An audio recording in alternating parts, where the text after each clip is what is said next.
Hello, my name is Cameron Gentile, and I will be doing a book review over The Color Purple for my English 399 class. The Color Purple was written by Alice Walker, and it is an epistolary novel. What that means is it is entirely written in letters.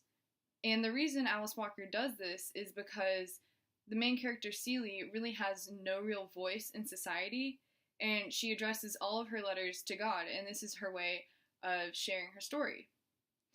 When the novel begins, it's the early 1900s, and Celie is 14 years old. And her stepfather has already impregnated her twice, and she's no longer able to have kids, and she wasn't able to keep the kids that she had. So she has a very rough childhood, and her stepfather basically marries her off to this man named Mister. And Mister is very abusive. He rapes her on her wedding night, and she's expected to take care of all of his kids and do all the work around the house and in the field, and he hits her, he rapes her. It is just a very bad marriage.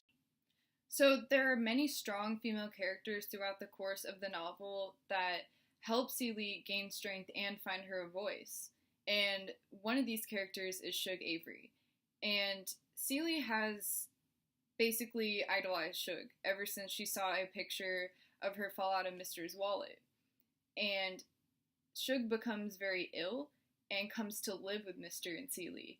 And Shug is Mister's mistress. And I think that Mister probably expected Celie and Shug to not get along because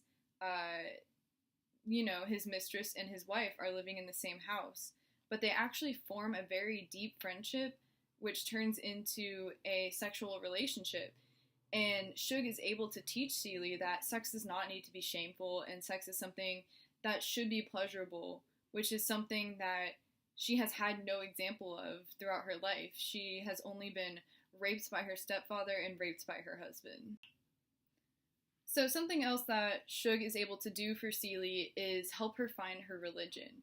Because as I mentioned earlier, Celie addresses all of her letters to God, but she's having a very deep internal struggle with her relationship with God because she doesn't understand why all these terrible things are happening to her if she has faith in God.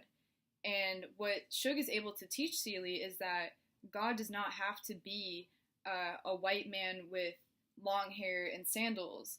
Shug teaches Celie that God can be seen everywhere, even in nature, in the trees, in the grass. And a quote that she says is, "I think it pisses God off if you walk by the color purple in a field somewhere and don't notice." And basically what I take that as is God places beauty in nature for humans to enjoy, and Celie is able to build her relationship with God more after she views religion this way instead of the traditional white man God. So there are other examples of strong female characters throughout the novel that help Celie gain her strength and give her inspiration, and one of those characters is Sophia. And Sophia is the wife of Mister's son, Harpo. And the reason why she is able to give Celie strength is because Harpo wants to beat Sophia because all he has seen is his father beating Celie, and so he thinks that's the example that he is supposed to follow, and he wants Sophia to be submissive to him. But Sophia doesn't take that as an answer, and ultimately she ends up leaving him. So another character that is able to give Celie a lot of strength throughout her journey is Mary Agnes. And Mary Agnes is Harpo's new girlfriend after him and Sophia are no longer together. And basically what Mary Agnes is able to teach Celie is the power in sharing your story, because it wasn't until Mary Agnes was raped that she was able to stand up to Harpo and tell him, "No, my name is not Squeak, my name is Mary Agnes." So Shug is able to teach Celie that sex is liberating, that it doesn't need to be shameful and derogatory like she's been made to believe by the men in her life who abused her. And Shug also teaches Celie that religion doesn't need to be confined to the traditional white God that we see in church, that it can be found everywhere. It can be even found in nature. And Sophia is able to teach Celie the power of strength, the power to stand up to people. And the character Mary Agnes is able to teach Celie the power in sharing your story and also to stand up to people. So the two most prevalent themes in the book are self-identity and religion.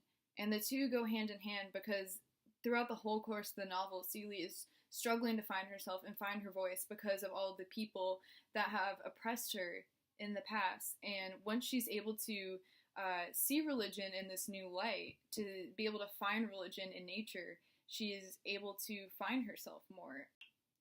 So throughout the course of the novel, Celie is constantly creating things. She likes to sew, and she likes to sew pants and quilts specifically.